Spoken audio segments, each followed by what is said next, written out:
En ce 28 octobre 2024, l'ironie du destin frappe Mehdi Guezar, ce provocateur notoire, dont la langue acérée n'a cessé de s'en prendre au Maroc. Éjecté sans ménagement de l'émission Les Grandes Gueules sur RMC, Guezar subit aujourd'hui les conséquences de ses outrances verbales.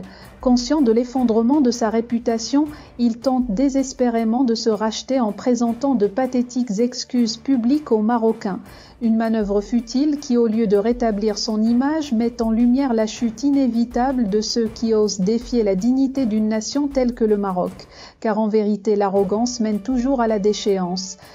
Salam alaikum, bonjour à toutes et à tous. Je vous fais cette vidéo pour clarifier la situation et surtout pour m'excuser si j'ai pu atteindre, toucher, heurter le peuple marocain.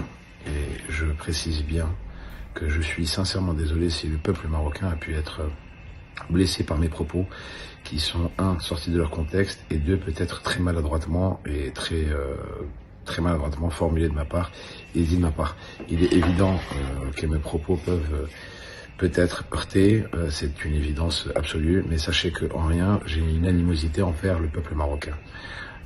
Je suis chroniqueur, j'ai été chroniqueur sur plusieurs plateaux de télévision et de tout temps, mon rôle était de donner ma petite version à mon échelle de ce que je pensais des choses sur le domaine politique. La première des choses, comme ça il n'y aura aucune ambiguïté sur ça, c'est que le peuple marocain est un peuple frère et il restera frère.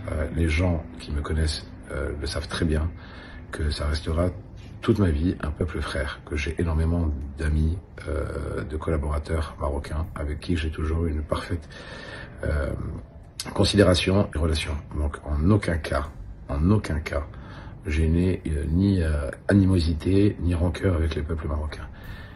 Ensuite, dans mes précédents rôles de chroniqueur sur différents plateaux, j'ai critiqué le gouvernement marocain, comme j'ai critiqué le gouvernement français quand il fallait le critiquer, comme j'ai critiqué, et ça par contre vous en parlez pas, la Aïssaba, ce qu'on appelle la Aïssaba et le gouvernement Bouteflika quand il était encore en poste. Donc ce n'est pas du tout dirigé contre le peuple marocain, je tiens à le préciser. S'il vous plaît, peut-être que mes propos ont été très mal perçus et c'est une évidence, mais en aucun cas je n'ai voulu toucher la fierté ou la dignité du peuple frère marocain. Et je précise bien, du peuple frère marocain. Voilà. Je suis quelqu'un qui essaye de donner mon avis sur plusieurs sujets. Donc, je n'ai pas fait de différence de poids entre le peuple. Pour rester informé, je vous invite à regarder les vidéos Maroc 24 qui s'affichent sur votre écran.